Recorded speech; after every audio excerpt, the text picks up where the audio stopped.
ಎಲ್ರಿಗೂ ಯುಗಾದಿ ಹಬ್ಬದ ಆರ್ಥಿಕ ಶುಭಾಶಯಗಳು. ಇದು ಬಂದು ಯುಗಾದಿ ಹಬ್ಬದ ಮಿನಿ ವ್ಲಾಗ್ ಆಗಿರುತ್ತೆ.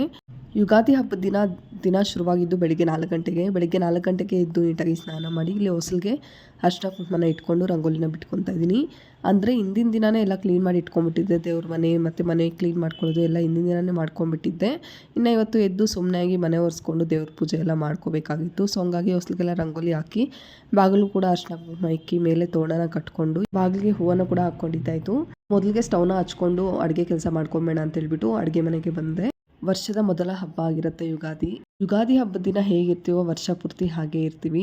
ಬದುಕು ಬೇವು ಬೆಲ್ಲದಂತೆ ಸುಖವೂ ಇರುತ್ತದೆ, ದುಃಖವೂ ಇರುತ್ತದೆ. ಸುಖ ಬಂದಾಗ ಹಿಗ್ಗದೆ, ದುಃಖ ಬಂದಾಗ ಕುಕ್ಕದೆ ಬಾಳನ್ನು ನಡ್ಸ್ಕೊಂಡು ಹೋದರೆ ತುಂಬ ಒಳ್ಳೆಯದು. ಎಲ್ಲರ ಜೀವನದಲ್ಲೂ ಈ ವರ್ಷ ಏನೇನು ಅಂದ್ಕೊಂಡಿರೋ ಅದೆಲ್ಲ ಸಕ್ಸಸ್ ಆಗಲಿ, ಹಾಗೆ ಜೀವನ ಪೂರ್ತಿ ಐಶ್ವರ್ಯ ಆಯುಷು ಚೆನ್ನಾಗಿ ಕೊಡಲಿ ದೇವರು ಅಂತ ಹೇಳ್ಬಿಟ್ಟು ಆ ದೇವ್ರ ಹತ್ರ ಮನಸ್ಫೂರ್ತಿಯಾಗಿ ಪ್ರಾರ್ಥನೆ ಮಾಡ್ಕೊತಾ ಇದ್ದೀನಿ. ಇನ್ನು ಹಬ್ಬದ ದಿನ ಒಬ್ಬಟ್ಟು ಮಾಡಿಲ್ಲ ಅಂದರೆ ಹೇಗೆ ಹೇಳಿ, ಒಬ್ಬಟ್ಟು ಮಾಡ್ತೀವಲ್ವ. ಸಿಹಿ ಏನಾದರೂ ಇರಲೇಬೇಕು, ಹಾಗೆ ಸಿಕ್ಕಿಗೆ ತಕ್ಕಂತೆ ಕಹಿ ಕೂಡ ಇರಲೇಬೇಕು. ನಮ್ಮ ಜೀವನದಲ್ಲಿ ಎರಡೂ ಕೂಡ ಇದ್ದೇ ಇರುತ್ತೆ. ಇನ್ನು ದೇವ್ರ ನೈವೇದ್ಯಕ್ಕೆ ಒಬ್ಬಟ್ಟು ಮಾಡ್ಕೊಂಬೇಡ ಅಂತ ಹೇಳ್ಬಿಟ್ಟು ಇಲ್ಲೆಲ್ಲ ನೀಟಾಗಿ ಹಚ್ಕೊತಾ ಇದ್ದೀನಿ. ಮೊದಲಿಗೆ ಒಬ್ಬಟ್ಟು ಮಾಡ್ಕೊಂಡ್ಬಿಟ್ರೆ ದೇವ್ರ ನೈವೇದ್ಯ ಅಂತ ರೆಡಿ ಆಗಿಬಿಟ್ರೆ ಆಮೇಲೆ ಬೇಕಾದರೆ ಅಡುಗೆ ಮಾಡ್ಕೋಬೋದು ಅಂತ ಹೇಳ್ಬಿಟ್ಟು ನಾ ಹಾಗೆ ಯುಗಾದಿ ಸ್ಪೆಷಲ್ಗೆ ಯುಗಾದಿ ಪಚಡಿ ಕೂಡ ಮಾಡ್ಕೊಂಡಿದ್ದೆ. ಒಬ್ಬಟ್ಟಂತೂ ತುಂಬ ಚೆನ್ನಾಗಿ ಬಂತು. ನಮ್ಮ ಮನೇಲಂತೂ ತುಂಬ ಇಷ್ಟಪಟ್ಟು ತಿಂದ್ವಿ, ಅಷ್ಟು ಚೆನ್ನಾಗಿ ಬಂದಿತ್ತು ಒಬ್ಬಟ್ಟು. ಒಂಥರ ಯುಗಾದಿ ಹಬ್ಬದ ದಿನ ಈ ಥರ ಎಲ್ಲ ಅಡುಗೆ ಮಾಡ್ಕೊಂಡು ತಿಂತಾಯಿದ್ರೆ ತುಂಬ ಖುಷಿಯಾಗತ್ತೆ. ಒಂಥರ ಹಬ್ಬದ ವಾತಾವರಣನೇ ಒಂಥರ ಚೆನ್ನಾಗಿರುತ್ತೆ.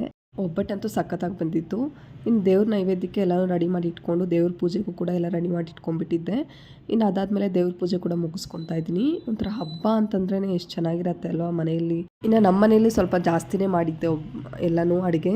ಅಂದರೆ ಬೋಂಡ, ಬೀನ್ಸ್ ಪಲ್ಯ, ಮಾವಿನಕಾಯಿ ಚಿತ್ರಾನ್ನ, ಒಬ್ಬಟ್ಟಿನ ಸಾರು, ಹೆಸರುಬೇಳೆ, ಕಾಳು ಗೊಜ್ಜು ಈ ಥರ ಎಲ್ಲ ಮಾಡಿದ್ದೆ. ತುಂಬ ಚೆನ್ನಾಗಿತ್ತು ಊಟ ಮಾತ್ರ. ನಾನಿಬ್ಬರು ಮುಗ್ದಾದ ಮಕ್ಕಳನ್ನ ಕೂಡ ತುಂಬ ಚೆನ್ನಾಗಿ ರೆಡಿಯಾಗಿದ್ದರು. ಅವ್ರನ್ನ ನೋಡೋದಕ್ಕೆ ಒಂಥರ ಇಷ್ಟ.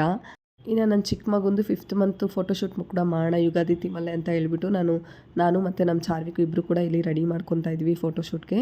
ತುಂಬ ಸಿಂಪಲ್ಲಾಗೆ ಆ್ಯಂಡ್ ತುಂಬ ಚೆನ್ನಾಗಿ ಬಂತು ಫೋಟೋಸ್ ಅಂತೂ. ಈ ಹಬ್ಬ ಅಂತೂ ನಮಗೆ ಸ್ಪೆಷಲ್ ಅಂತ ಹೇಳ್ಬೋದು. ತುಂಬ ಚೆನ್ನಾಗಾಯಿತು ಈ ಹಬ್ಬ.